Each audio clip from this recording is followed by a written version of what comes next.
Je tenais à m'excuser pour commencer parce que oui, j'ai eu du retard sur cette vidéo. J'ai un peu de retard voilà, sur les deux dernières vidéos parce que j'ai été malade, je vais beaucoup mieux d'ailleurs, donc c'est très bien. Et voilà, donc du coup, j'ai pas eu trop le temps, j'ai pas eu la motivation et la force surtout pour proposer, pour poser cette vidéo, pour monter cette vidéo hier. Donc voilà, cette vidéo sort un jour en retard et j'en suis désolé, j'espère que vous m'en voudrez pas.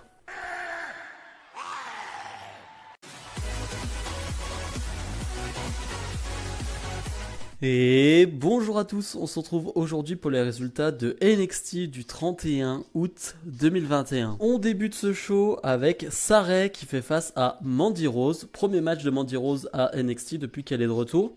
J'étais presque content de l'avoir catché et pourtant je suis pas un fan du catch de Mandy Rose. Je pense qu'on est tous à peu près d'accord que Mandy Rose n'est pas forcément une très bonne catcheuse. Mais je voulais voir dans le contexte NXT ce qu'elle était capable de faire face à Sarray qui est quand même une excellente catcheuse. Bah c'était pas mal. Voilà, je l'ai pas trouvé mauvaise dans le sens où j'ai pas été gêné, j'ai pas trouvé ça catastrophique comme on peut le voir de temps à autre du côté de Raw SmackDown où vraiment il y a des prestations où tu te demandes bah, qu'est-ce qu'elle fout là, n'est-ce pas Eva Marie. Mais là non pour le coup je la trouve très correcte, voire plutôt bonne dans ce qu'elle fait, plutôt crédible. Pour une fois on voit sa puissance, voilà on la met en valeur sa puissance parce que Mandy Rose est quelqu'un de très athlétique. En tout cas on le voit physiquement qu'elle est très athlétique mais finalement elle s'en sert très peu. Là c'est cool, elle va faire quelques portées, elle va être plutôt physiquement présente, donc c'est plutôt intéressant. J'ai presque envie de dire que c'est le meilleur match de Mandy Rose à la WWE, hein. Peut-être le meilleur match de Mandy Rose de sa carrière, c'est pas fou, mais ça fait le boulot. Une fin de match que j'ai pas trop compris avec une Mandy Rose qui va se faire mal au visage et qui va finalement s'en aller avec Gigi Dolin et Jessie Lane, je sais plus exactement, mais donc qui va se faire décompter à l'extérieur.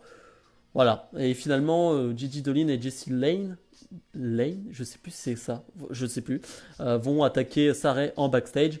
Mais voilà, par cette fin de match, qui était un peu bizarre, voilà, que j'ai pas trop aimé, bah, le combat était correct. Duke Hudson fait face à Kyle O'Reilly. Duke Hudson qui s'en est pris un peu la semaine dernière à Kyle O'Reilly. Duke Hudson qu'on a vu dans le tournoi NXT Breakout. Il m'a fait plutôt une bonne impression ce Duke Hudson, hein. Je rappelle, pour moi il me fait penser à un Wade Barrett en encore un peu plus puissant. Et j'ai bien aimé le combat, mais on va trop jouer sur une blessure de Kyle O'Reilly. Donc Kyle O'Reilly va vraiment se faire surdominer par Duke Hudson. Je trouve ça un peu dommage. Voilà, je trouve que trop de phases de domination pour un Kyle O'Reilly qui vient d'avoir une grosse victoire face à Adam Cole. Ok, on note bien qu'il est blessé, il a un strap sur le ventre. Ok, d'accord, mais voilà, je trouve ça un peu dommage. Encore une fois, le combat est correct. Ce que fait Duke Hudson, c'est intéressant. Je pense vraiment qu'il y aura quelque chose à faire à Duke Hudson du côté de NXT. Parce qu'il a un vrai physique et sur le ring, ça peut être intéressant en tant que vrai monstre très puissant. Finalement, Kyle O'Reilly va accélérer une fois pendant le combat et va remporter ce combat sur cette accélération.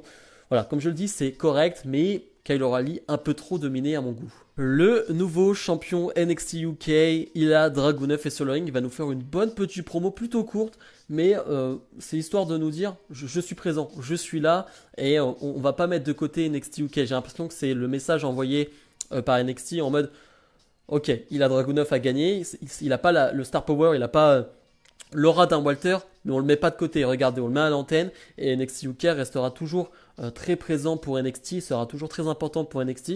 Il fait une belle promo de Babyface, il a Dragunov très très passionné. De toute façon, tu sens que ce soit sur le ring, que ce soit en promo, il est passionné. Il adore ce qu'il fait et il met toute sa rage, toute sa hargne dans ses promos ou dans ses matchs et ça se ressent et ça se voit quand quelqu'un est passionné à ce point-là. Donc je trouve ça hyper crédible, je trouve ça hyper bien fait. Donc vraiment très bonne promo d'Ilya Dragunov. Imperium fait face à Drake Maverick et un jobber dont je n'ai plus le nom.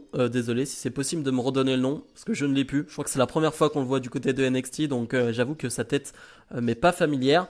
Mais pas grand chose à dire sur le combat. On sait que les shows ont été enregistrés. Et ça se voit sur ce combat parce qu'ils ont rajouté des bruits. Ça se voit parce que tu vois que le public ne s'enflamme pas et est très mou. Et d'un coup, tu vois, t'entends plutôt beaucoup de bruit qu'on connaît. Hein, on a eu cette ère Thunderdome, donc on connaît ce bruit rajouté. Et là, il y a clairement des bruits rajoutés. Donc c'est pas très plaisant sur ce combat qui est correct. Même pas dans c'est un combat très très court que Imperium va gagner. Mais voilà, j'ai plus retenu les sons, les bruits rajoutés que le combat en lui-même. Johnny Gargano fait face à LA Knight. Gargano qui va être accompagné de Dexter Lumis et de Indy Hartwell qui font presque office de sa fille et de son fils. Hein. Clairement, c'est un peu enfin, de son gendre plutôt, avec Dexter Lumis. Mais c'est toujours très marrant ce qui se passe entre Gargano et Dexter Lumis. On en reparlera après le combat. Mais très bon combat entre LA Knight et Gargano. Je l'avais déjà dit lors du dernier takeover, le match Cameron Grimes et LA Knight. Mais LA Knight, j'ai plus trop de doutes maintenant sur le ring. Il fait encore une belle prestation face à Gargano. Vous allez me dire, c'est facile de faire une bonne prestation face à Gargano. Oui, mais il fait une bonne prestation. Je le trouve bien mieux qu'à ses débuts. Alors oui, ok, c'était que les débuts, donc il n'avait pas des matchs très longs, mais je le trouvais un peu trop stéréotypé, un peu trop robotique. Là, non, je le trouve très très à l'aise, et très très bon sur le ring. Donc ça donne un vrai bon combat qui est long en plus. Il faut leur donner beaucoup de temps. Finalement, il va y avoir une incompréhension entre Dexter Lumis et Gargano. Dexter Lumis qui veut serrer la main à Gargano. On comprend pas trop ce que veut faire Dexter Lumis. Et finalement, LA Knight va en profiter pour gagner ce combat. Voilà, on veut pas donner 2 défaites d'affilée à LA Knight qui vient de perdre contre Cameron Grimes. Et Gargano, il est plus à une défaite près. Surtout que voilà, on travaille cette histoire avec Dexter Lumis. Je vois bien Gargano et Dexter Lumis finir en équipe. On sait que NXT adore faire ce truc de... Ils s'aiment pas trop, il y a des petits différends entre eux, mais finalement, ils vont être en équipe pour aller chercher un bien, pour le bien commun, c'est-à-dire aller chercher pourquoi pas les titres par équipe. Voilà, je les vois bien en équipe, je pense que ça peut être très sympathique. Jessica Mea fait face à Raquel Gonzalez, la championne de NXT. Match très très court. C'est presque ce qu'on a vu de mieux de Jessica Mea à NXT, c'est-à-dire qu'elle va faire quelques moves plutôt sympa, vraiment plutôt cool, très très agile, presque des moves d'arts martiaux de ninja, j'ai envie de dire. Elle se relève avec ses jambes. Elle est très très grande, Jessica Mea, elle est très fine, donc elle se sert plutôt bien de ses jambes, il faut dire. Mais voilà, il n'y a pas grand chose à dire sur ce combat. Raquel Gonzalez va gagner rapidement et on va avoir un mini face à face entre Frankie Monet et Raquel Gonzalez. Et oui, parce que Frankie Monet est encore avec Robert Stone et Jessica Mea. Enfin bref, ça m'énerve. Mais voilà, le petit face-à-face entre Frankie Monet et Raquel Gonzalez peut nous teaser quelque chose. Mais on a eu aussi une interview de Kaylee Ray qui s'est confronté à Raquel Gonzalez. Donc voilà, ça peut se tourner autour de Kaylee Ray, Frankie Monet, Raquel Gonzalez. On verra bien. Roderick Strong face à Ikemen Jiro, qu'on a vu lui aussi dans le tournoi NXT Breakout. Je crois il a pas passé le premier tour. C'était dommage d'ailleurs, je m'en rappelle. C'était est-ce que c'était face à Duke Hudson? Ah, je sais plus. Mais je me rappelle que le match était plutôt bon, mais voilà, il n'avait pas fait plus de tours, Ikemen Jiro. J'ai toujours un problème avec Ikemen Jiro, c'est qu'il catch avec sa veste. Ça m'énerve vraiment. Alors ok, c'est un truc de sa gimmick il l'enlève en plein match. Ok, mais ça m'énerve. Vraiment, ça m'énerve. Et pourtant, sur le ring, ce qu'il fait, c'est plutôt cool. Même si là, Roderick Strong va avoir une très très très nette domination pendant le combat, va vraiment enchaîner ses prises. Voilà, la machine, Roderick Strong va faire son effet, vraiment, va travailler dans ce combat. Et Kemejiro va pas avoir beaucoup de phases de domination pour revenir dans ce combat. Mais voilà, c'est plutôt court, mais c'est correct. Finalement, Roderick Strong va gagner ce combat. On a eu des reports sur le fait que... des news sur le fait que Roderick Strong pourrait être un top heel du côté de NXT avec son clan Diamond Mine. Pour l'instant, je suis pas très chaud autour de Diamond Mine. Je sais pas, ça va pas, je trouve. Mais Roderick Strong, c'est un bon catcheur. En termes de charisme, c'est pas ça. Donc c'est pour ça que j'ai du mal avec ce clan qui n'apporte pas grand chose non plus à Roderick Strong pour le moment.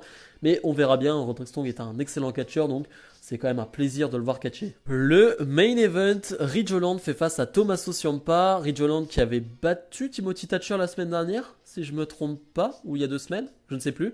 En tout cas, voilà, il y a une feud entre Ridge Holland, le clan donc de Pete Dunne, et le mini-clan, enfin le duo Ciampa et Timothy Thatcher. Donc on a ce combat en main event. C'était exactement ça à quoi je m'attendais. Un gros combat de bourrin. Moi, je les appelle comme ça. C'est des combats de bourrin où il n'y a pas forcément beaucoup de prises. Très honnêtement, dans le combat, il n'y a pas beaucoup de prises. Il n'y a pas beaucoup d'enchaînement. Mais ça va frapper fort. Ça va se cogner. Ça va s'en mettre plein la gueule. Faut dire les termes. Ça va s'en mettre vraiment plein la gueule. Et j'aime ça. De temps en temps, j'avoue que j'aime ça du côté de NXT. Ils sont capables de le faire. Et j'avoue que j'aime beaucoup. Tommaso Ciampa est capable de faire tout. De toute façon, il est capable de faire des matchs très techniques, d'avoir ce type de combat plus physique, plus intense, où t'es vraiment dans le corps à corps, t'es vraiment dans le combat corps à corps avec des grosses tatanes, si je puis dire.